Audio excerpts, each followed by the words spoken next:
ॐ नमो भगवते वासुदेवाय।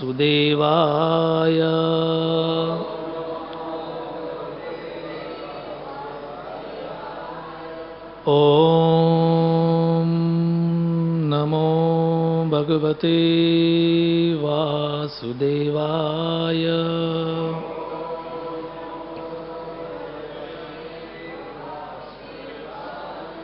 ॐ नमो भगवते वासुदेवाय।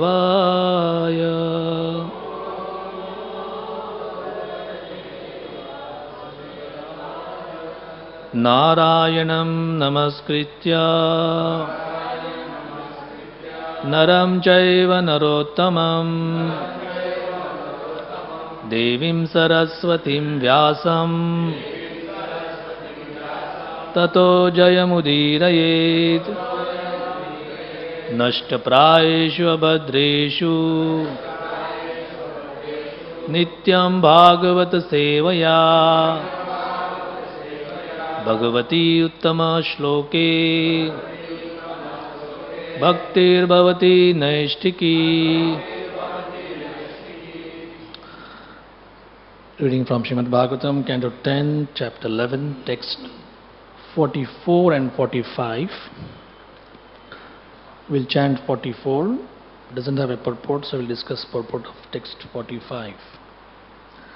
Tam vikshya vismita bala shashamsu sadhu sadhu iti devascha परिसंतुष्टा बभूवु पुष्पवर्षिणः। तं वीक्ष्य विस्मिता बाला तं वीक्ष्य विस्मिता बाला शशंसु साधु साध्विति शशंसु साधु साध्विति। देवाश्च परिसंतुष्टा देवाश्च परिसंतुष्टा बभूवु पुष्पवर्षिणः बभूवु पुष्पवर्षिणः। तं वीक्ष्य विस्मिता बाला शशंसु साधु साध्विति। देवाश्च परिसंतुष्टा बभूवु पुष्पवर्षिणः।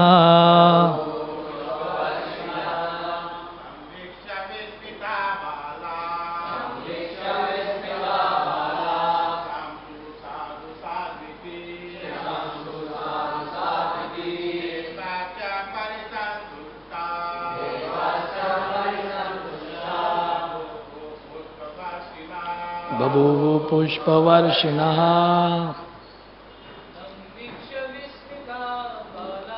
तं वीक्ष्य विस्मिता बाला शशंसु साधु साध्विति। देवाश्च परिसंतुष्टा बभूवु पुष्पवर्षिणः।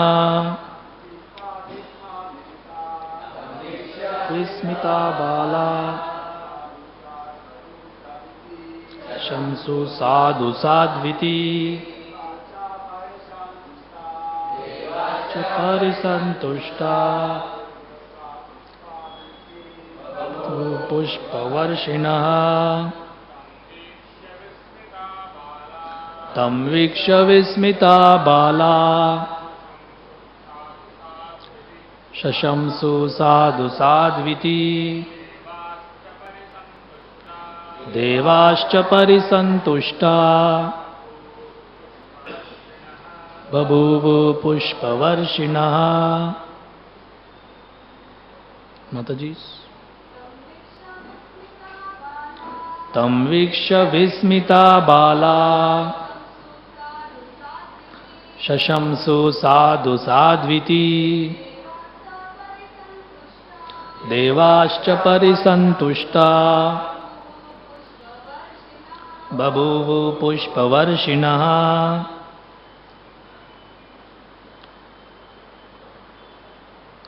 Tam, this incident, Viksha, observing, Vismita, very much astonished, Bala, all the other boys, Shashamsu, praised highly, Sadhu sadhu iti, exclaiming, very good, very good.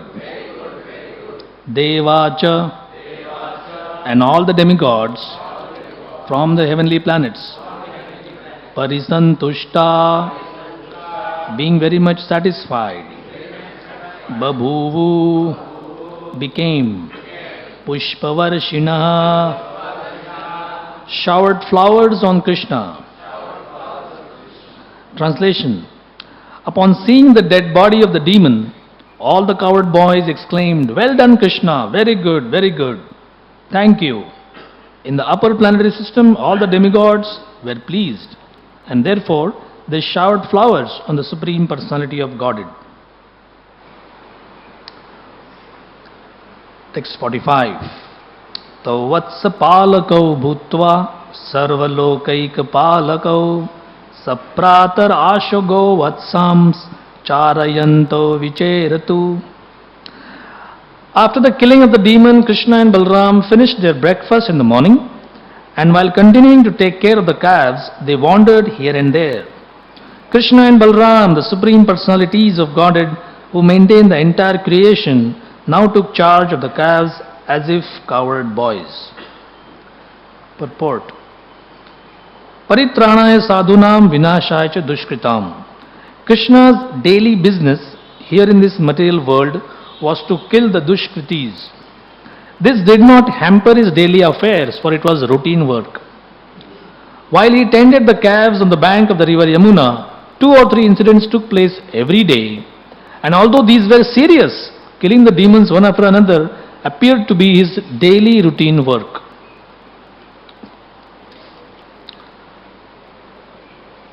Vandeyam Shri Guru Shri Juta Padakamalam Shri Gurun Vaishnavamscha Shri Rupam Sagrajatam Sahagana Raghunathan Vitam Tam Sajivam Sadvaitam Savadutam Parijana Sahitam Krishna Chaitanya Devam Shri Radha Krishna Padan Sahagana Lalita Shri Vishakhan Vitamscha Om Jnanatimirandasya Jnananjana Shalakaya Chakshurun Militam Yena Tasmai Shri Gurave Namaha.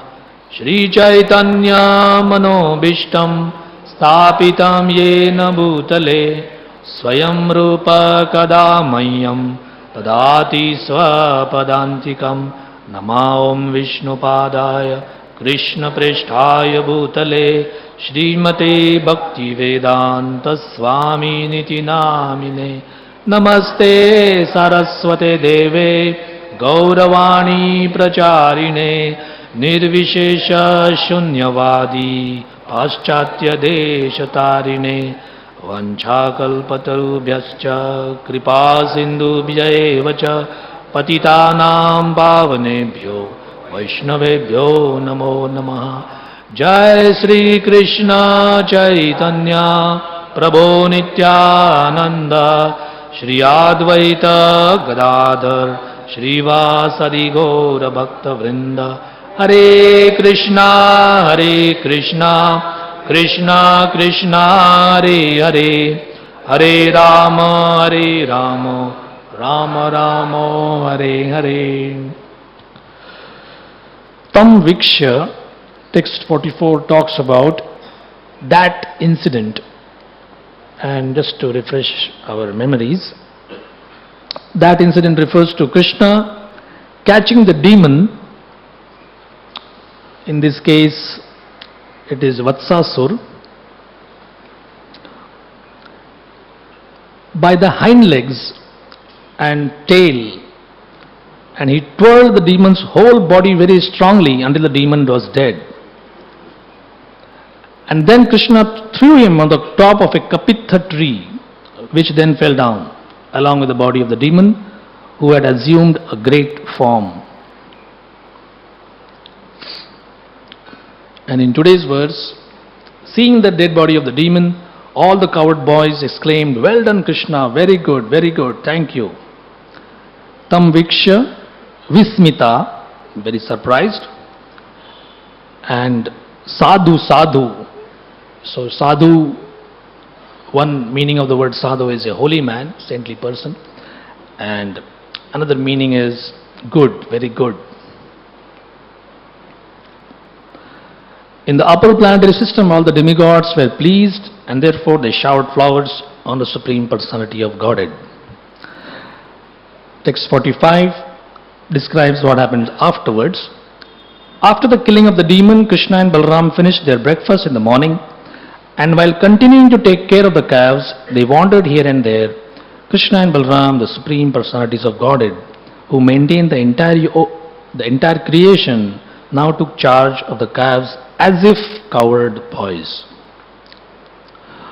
Why in the Bhagavatam, Krishna and Balaram are often described as if. Krishna is described as like a human being.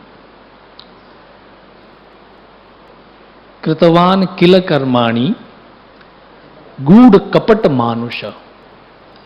Gudha, mysterious. Kapat. Kapat seems to be a strong word. Kapat means duplicity. But with regard to Krishna, it's very sweet. Kapata manusha. As if a human being.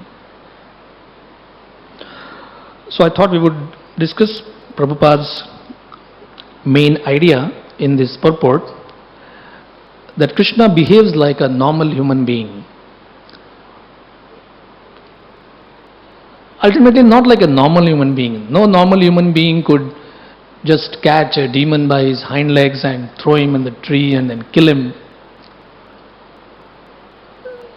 So there is a mystery behind Krishna's functioning, and when the Bhagavatam explains it, the mystery becomes deeper rather than getting it fully solved. At least I have this impression. You read Bhagavatam and you have a question, how can Krishna do that? And the answer is because he is Krishna. So we say, well, but that doesn't solve the problem. Who gave Krishna that power? How can he do that? Where did he get his intelligence from? Bhagavatam 1.1.1. Krishna, Srila Prabhupada explains in the purport, a very extensive purport, and as Prabhupada had this feeling that when I go to the West, I should be prepared. And how does one prepare? Normally one prepares by, like if you have to sell something, a commodity, some of you may be businessmen here, you first of all try to understand whether there is a market for it. Is it not? The first thing, whether you, like in this month, a particular community is fasting for a whole month, and if you start a small cafeteria, or if you have a food stall when everybody is fasting, you would have no business. I remembered one yatra, almost 2-3 bogies, they were all congregation devotees, and at a particular station the railway caterer came and said, chai, chai, chai, and one devotee said, look, S6, S7, S8, no business. So he was surprised. What happened? What do you mean no business? Why shouldn't I come? He says, all Hare Krishna devotees, nobody drinks tea. So he was looking at this as if, half of his business is lost. 3 full bogies and nobody takes anything. So then the official railway catering people came and they said, but we can give you milk if you want milk. So I thought, he's intelligent. He says, okay, the chai business is lost, at least we can get some milk business. The point is, we need to understand whether a particular commodity has any kind of a market. Now, Prabhupada goes to the West with a trunk full of 200 Bhagavatam books. What faith he has that this particular message has a market in the West. He has not been there. There is no email exchange. He has not taken some market reports about what do the hippies like or they don't like. No way. He cannot understand anything. But just a few days ago, in a discussion, we were reading Prabhupada's prayers, Markine Bhagavad Dharma. Planting Bhagavad Dharma in America. This is the mood of that prayer. And in a very, very exemplary way, just like we find the example of the previous acharyas, Prabhupada says, I am completely unfit to give your message. My dear Lord, I don't know why you have brought me here. He begins his prayer like this. I don't know why you have brought me here. Don't know? He was preparing for this for the last 40 years. 4 decades of unflagging devotion. 4 decades he prepared for this. And then he says, I don't know why you have brought me here. Perhaps, Prabhupada says, perhaps there is something you would like me to do here. Therefore you have brought me here. And in 2 words he mentions what he thought of America. Ugrasthane. He never went to America beady-eyed or starry-eyed looking at the Empire State Building or the Niagara Falls or the American highways and saying, oh, like most world citizens or especially Indians, when we go there, when we come back, we are in like a state of shock as to how can somebody maintain a life like that, clean roads and fast cars. So this is one thing which a pure devotee can never miss, and that is, with the kind of vision Prabhupada had, just one look and he said, this is all Ugrasthan. Ugrasthane basically means a place where Ugra Karma is performed. And by Ugra Karma, Prabhupada mentions activities in the mode of passion and ignorance, mainly.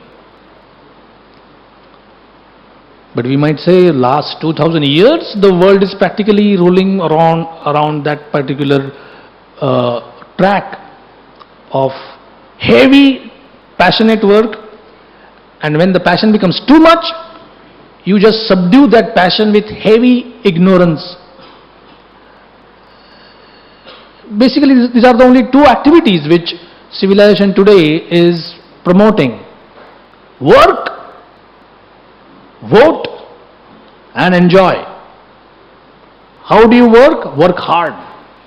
The economy is bad, so 2 jobs, or 3 jobs maybe, or do something part-time. It's surprising, even I travel in the railways, housewives earn 15,000 rupees a month. Have you seen that?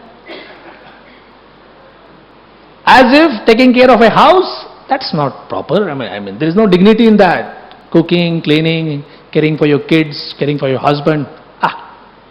Earn 15,000 rupees. That will make you enjoy life more. So this is that dangerous seed.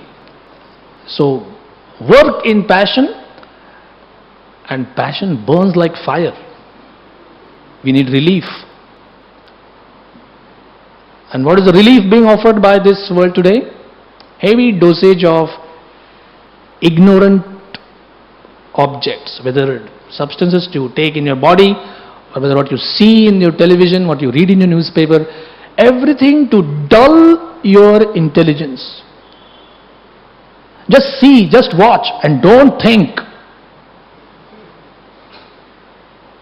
The moment you start thinking, there's a new movie coming in. There's a new serial starting next week. There's a new star on the horizon. There is a new cricket tournament. There is new something. Why do they do that? Sometimes devotees, we feel tired by so many festivals, or we feel tired by chanting even, like, 2 hours I chanted, I'm feeling exhausted. We are conditioned souls. Even good things sometimes do give us exhaustion. But the fact remains that unless we get out of this mess of the twin pincer-like thing of Rajogun and Tamogun, there is no question of understanding why we are sick or why we are having a problem. So in 2 words, Prabhupada describes what he sees in the American skyline as a Ugrasthane, and I don't know what is my business here. And then he says, but you, my dear Lord, you are a great magician. I know it's a bit demeaning to call Krishna as just a magician. You may say, hey, what do you mean magician? What's our idea of a magician? Somebody doesn't have any other job, so he just shows a few tricks and finally asks money, isn't it? Like there are magicians who say, I can create anything. So why not create some money and be satisfied with that? Well, I can't create money. I have to create some tricks and you have to give me money. So, Krishna is not exactly a magician, but whatever he does just spells magic. We say Krishna's pastimes, P-A-S-T-I-M-E-S, but it is spelled M-A-G-I-C, magic. Everything what he does, even like a few days ago, Braj Bihari Prabhu described the simple act of Krishna leaving his home and going to the forest. That has so much of intense emotional exchange in that. So basically, the first verse of Srimad Bhagavatam is how Vyasadeva wants to sort of begin the show. If the Bhagavatam is like a big show, so many acts, first, second, third, fourth, like 10 acts, 12 acts. He says, I am now going to talk about Janma Adi Asya Yataha.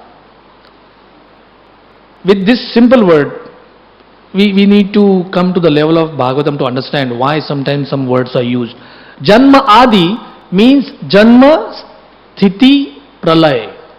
Creation, maintenance and destruction. Janma Adi Asya Yataha. It comes from this person. Anvayad Itarata. Abhigya. I am talking about a person who knows everything directly and indirectly. Gya means to know. Abhigya means to know thoroughly. And then Vyasadeva said, through the lotus lips of Shukadeva Goswami, of course, later parts of Bhagavatam, Swarat is completely free. Rat means a ruler. Swarat means a ruler who is so powerful that nobody can make him into a powerful person. There is nobody equal to him. Of course, this requires volumes of explanations. You and me have seen somebody becoming powerful, haven't we? We say this fellow was a small-time crook, a small-time pickpocket, now he's a big politician. How did he become like that? This person was a spot boy and now he's a big hero. This fellow was half literate, now he's a big novelist. So we are amazed at seeing somebody who is not showing so much power, and then suddenly, there's a mythical story of the ugly duckling. There was a lady who was actually called Ugly Duckling in her school days, and she became a famous model later. I don't know what happened, but somehow, she admitted that I was called an ugly duckling because of my height and looks, and later something happened and now I am a world famous model. So things do happen. People do become powerful from a very simple position, powerless, money wise, fame wise, education wise. But guess what? They don't deny the fact that something helped them. If they can't understand what helped them, they say it's luck. I don't know why I brought this company, and somehow afterwards, my fortune just increased. You buy a certain tract of land thinking it is useless, and diamonds are found underneath. You say, oh, my luck. So whether it is hard work, intelligence, this, that, or luck, you admit in your honest moment, I'm saying the word very carefully, in your honest moment you admit that I really don't know how this happened. Something else has helped me. We have seen miscreants, that means people who are demons, they become powerful. How? Hiranyakashipu became powerful by Brahma's grace. Ravan became powerful by doing so many sacrifices.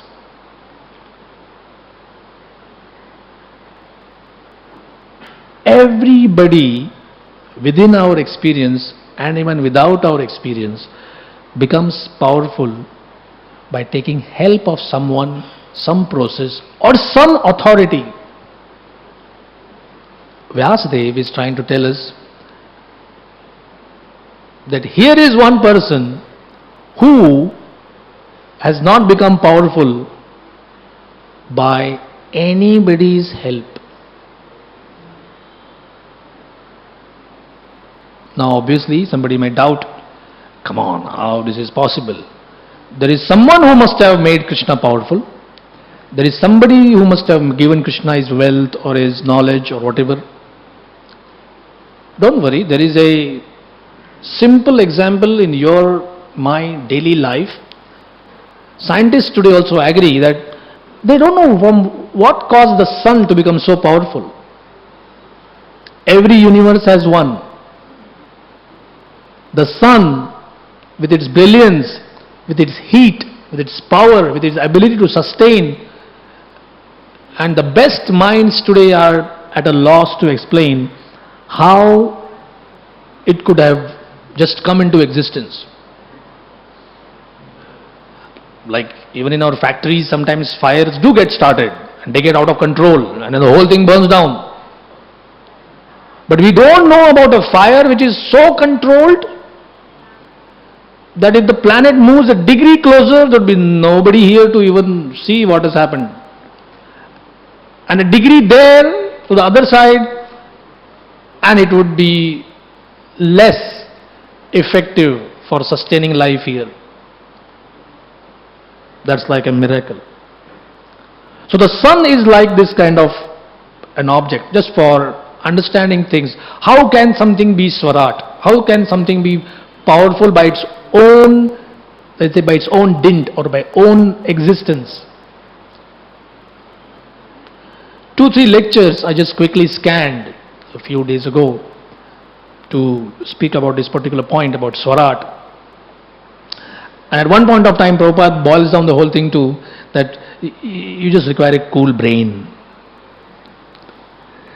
If you have a cool brain, you can understand everything. It's not that difficult. So Prabhupada had this faith that this message of Srimad Bhagavatam is the right remedy for people afflicted with passion and ignorance.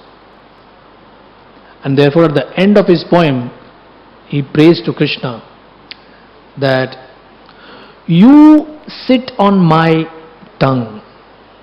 You make my words understandable for this particular population. I don't have any power. In fact, the way you want to make me dance, you make me dance, no problem. If you want to make me dance, I am available. I want to dance to the exact tune of what you play. This one prayer, that whole poem sums up Prabhupada's attitude. And these group of individuals, like those who just saw Krishna killing a demon, is it real or is it metaphorical? Metaphorical means, well, Vatsasur means a childish mentality, and that mentality is to be curbed by discipline. So how superior intelligence controls childish mentality, this is the lesson to be learned from this particular event. The answer is, why should it be only metaphorical? When the British people were ruling over the world, it was not just a metaphorical rule, it was real. As real as this material world is, of course. So we tend to have this kind of a dilemma in our mind when we read such accounts of Krishna coming from the spiritual world, conducting his pastimes, his activities here, and the first thought which crosses our mind is, how do I take it? Literally? Did it actually happen like that? Or is it more like an example given?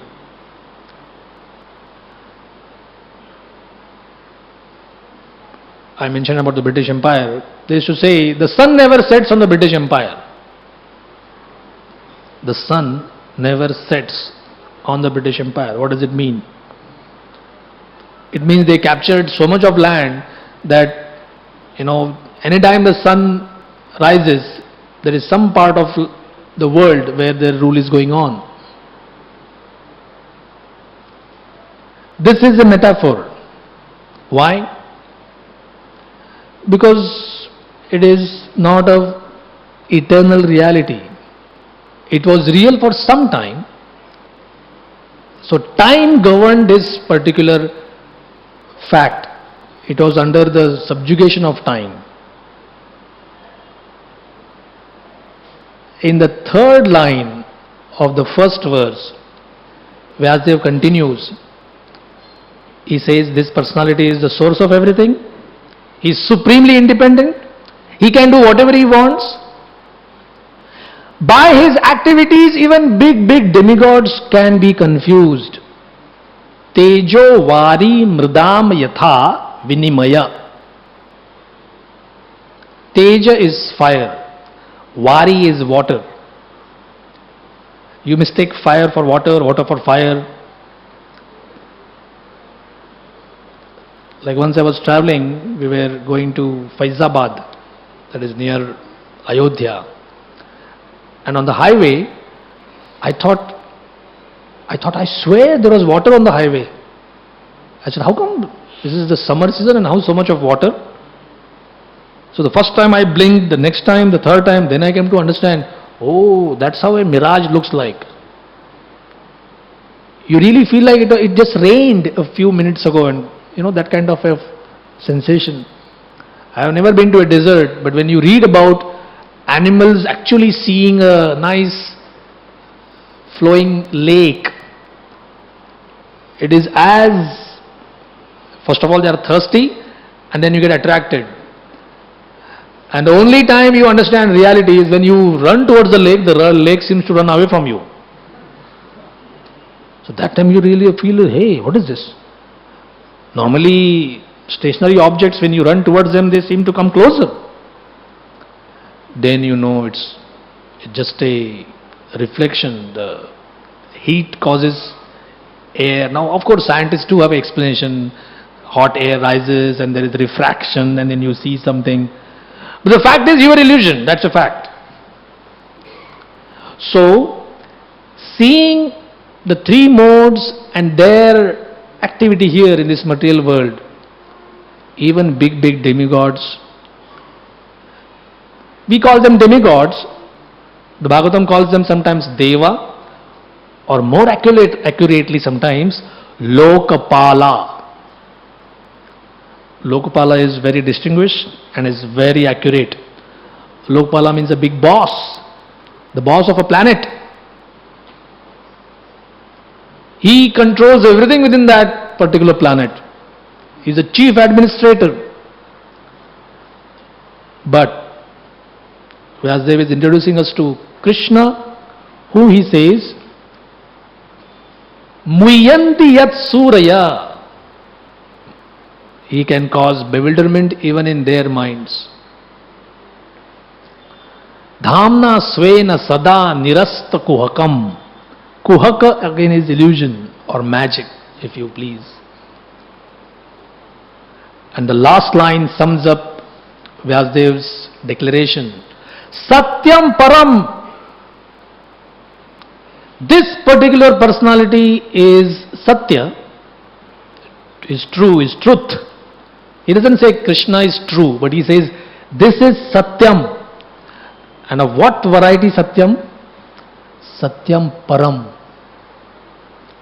Now you may say, well, in our courts, people take any religious book which they profess and say, no, I'll speak the truth, the whole truth, nothing but the truth. But then, when the lawyer asks, did you actually see that happening? I think I saw. Now, here is a problem. You wish to state the truth, nothing but the truth, and the only truth. And who is helping you see that truth? Your eyes. You may say, well, what's the problem with that? I saw with my own eyes. But your eyes are defective. How can you trust your eyes? So a person may feel, if I don't trust my eyes, then which eyes I should trust? Even in your daily life, when you read in the geography book that the sun is 14,000 times larger than the earth, or whatever, something like that, 25,000 times. Do you trust your eyes? To your eyes the sun looks like a small coin, or do you trust this knowledge? People may say, well, I read that but I trust my eyes. But what do you write in the examination paper to get full marks? You don't write the sun is like a small coin or a small disc. You know that answer is wrong. I feel it, but the answer is wrong. So similarly, we may feel something about whether God is like this or God is like that. But we need to trust the vision of the Vedas, of the Acharyas. Nothing extra is being demanded from us. Whatever things we needed for our mundane education, the same things are required for our spiritual education. To conclude, one last point. Killing is another favorite topic of people who have problems taking Krishna as God. Why should God kill? Killing is in the mode of passion, ignorance. So in one lecture, Prabhupada clarifies. he begins the point by saying, for governance, violence is necessary. For governing anything, you need to have violence. What kind of violence? Now here people will disagree. Some will say my type of violence or this type of violence. Vedic culture ascertains that just like in our understanding, anything which is permitted by the government, if the government itself is doing something, then what kind of, to whom do you appeal to? Like the municipal authorities make a master plan, okay, we are going to make this road into a 4-lane road. And everybody is sitting on the curb, they say, okay, we'll give you some other place. You can't appeal. Why you can't appeal? Because technically you might be the owner of a premises, but the government is the actual owner. If you go to the laws, they will tell you that. Similarly, ultimately if Krishna is having all intelligence, then when he says this violence is good, that is not like violence dependent on somebody's whim and fancy. When Krishna decides to kill, it is backed with supreme intelligence. There is a particular reason. And there is also an explanation given as to what happens to the fellow who died. Normally in human warfare, people kill, and if you say, okay, now bring him back to life, you killed him. Nobody can. What's gone is gone. You may just say sorry if it is a wrong person. What else can we do? But Krishna, when he kills, like here Vatsasur is dead. Vatsasur was one of the many who, either by his own will or due to concerns, persecution or some kind of attraction or some kind of hatred. All these demons didn't have the same sentiment. Like Aghasur, Bakasur and Putana were part of the family. Imagine one family and all 3 children, and one died, Putana died, then Aghasur came, and he talks in terms of, like, he's a demon, but he's a Vedic demon. So he talks in terms of, I will kill Krishna and then I will offer oblations to my forefathers, to Putana especially, so that she will be happy wherever she is, seeing that Krishna is dead. So the wordings are correct, the sentiments are correct, but some vital pieces are missing. What is that vital piece? How can you kill Krishna? He is the source of all life. So this is one thing which demons either do not care to understand, either they don't want to understand, or simply can't understand. That here is this person who is the source of all life. For him life, like sometimes, I don't know whether it's a right comparison, but like in these video games, your hero is never dead, right? In that particular game session, he dies. So he has 3 lives. First, second, third, and he's dead. And then somebody says, want to start a new game? So say, yeah, start a new game. Again he comes there, 3 lives. I think this is a subtle imitation of trying to, like Krishna, he left, and like people say, how Krishna died? How did he leave his body? So we say Krishna has spoken a whole Gita which tells you, you never die. What to speak of he himself leaving any time? So violence, in one lecture Prabhupada says, there is Satvik Bhav, mode of goodness Bhav, Rajasik Bhav, mode of passion Bhav or behavior, and Tamoguni Bhav. And he says Krishna shows when he kills that he is the source of all 3. But he doesn't become degraded by any of these bhavas. Tribhir gunamair bhaver ebi sarvam idam jagat mohitam. That same word comes again in the Bhagavad Gita. The whole world, Krishna explains to Arjuna, is being bewildered by these three modes. Mohitam na bhi janati mamebhya param. I am beyond this. I am avyayam also, inexhaustible. We need to do something desperate to get out of this passion and ignorance pincer. It has caught us. We need to read about, hear about, associate with those who relish about Krishna's pastimes.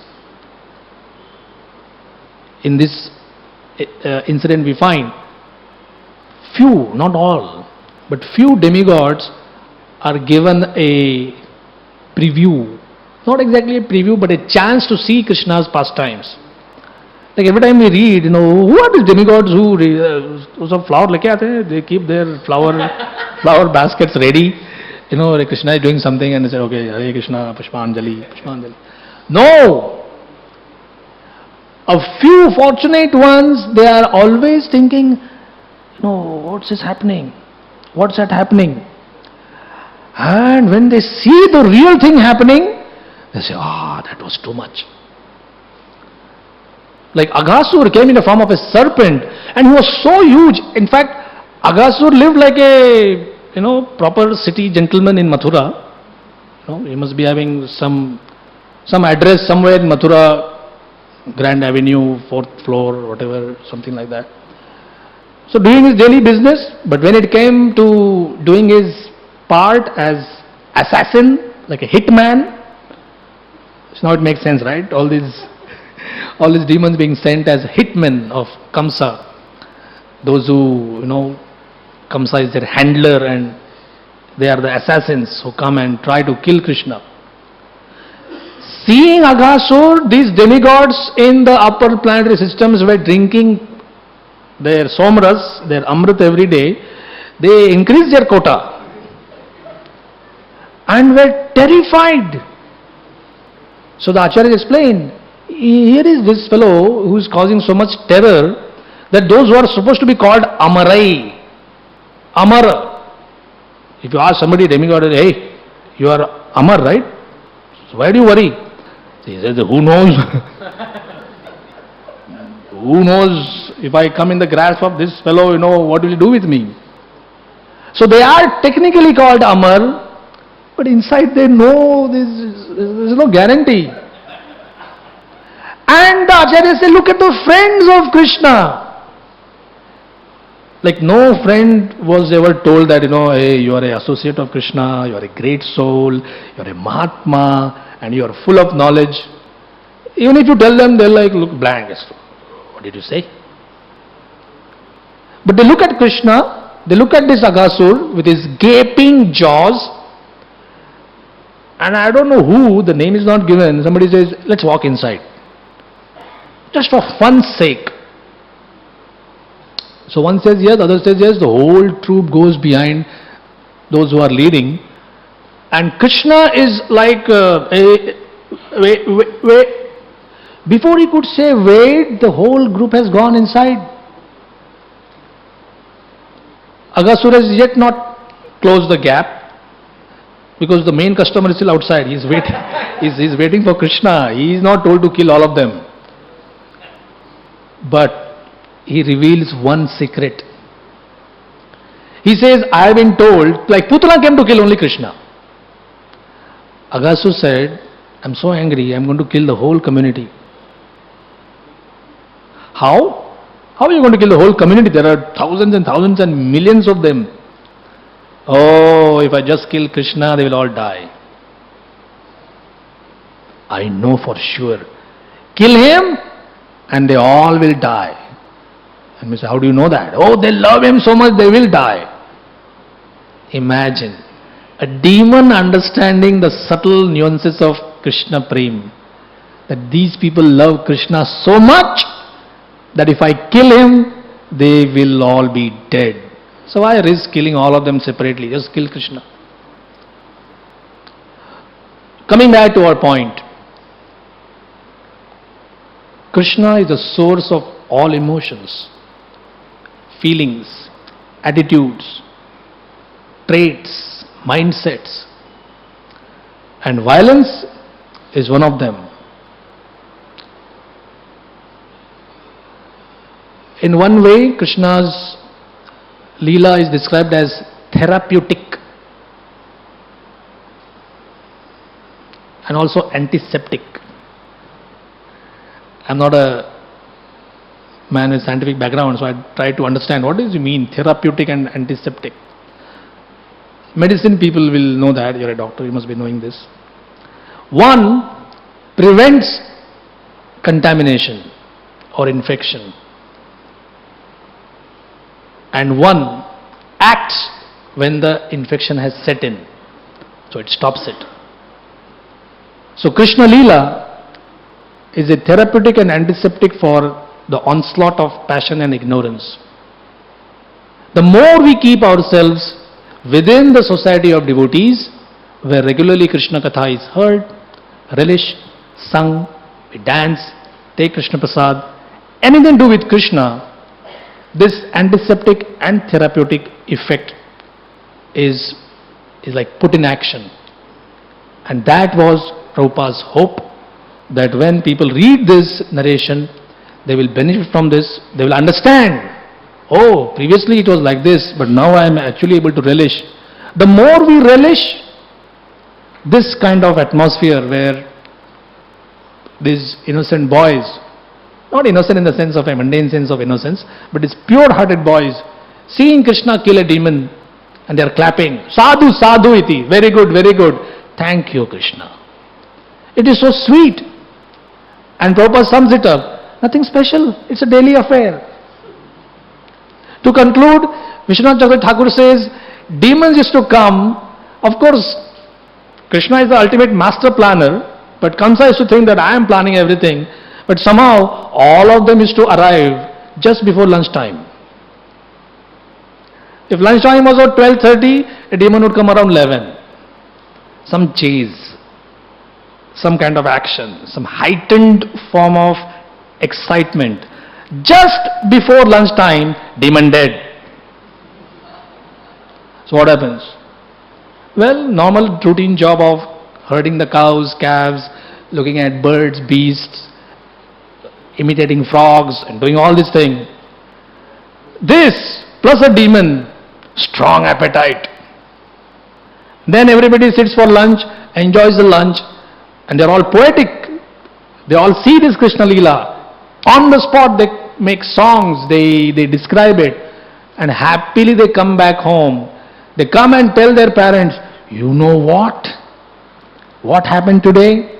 Krishna did this. There is no subtle insinuation that, is he something weird or something like that? Or is he not one of us? No way! He did this, and the parents, I just say, Baap se beta savai, from that law, from that particular understanding, the parents would hear everything and they say, Krishna is very wonderful. Now go to bed. That sums up a day for a Brajvasi. Krishna does everything, and the only thing they can understand is, oh, he is wonderful, he can do it. No problem. No one tries to understand how, where, and how is it possible, really? Did he really do it? No way. Their love is beyond logic, inference. Our love, if at all we can call it love, is at best an attempt at loving Krishna. And that's also good. We may be in the beginning stages. So therefore Prabhupada says, 9 cantos have been devoted for your logic and inference. A solid work of 9 cantos. Please do not neglect that. Work your way through the 9 cantos, and then the relish of Krishna and the 10th canto is yours. Hare Krishna. Srila Prabhupada ki Jai. Shri Radha Guru.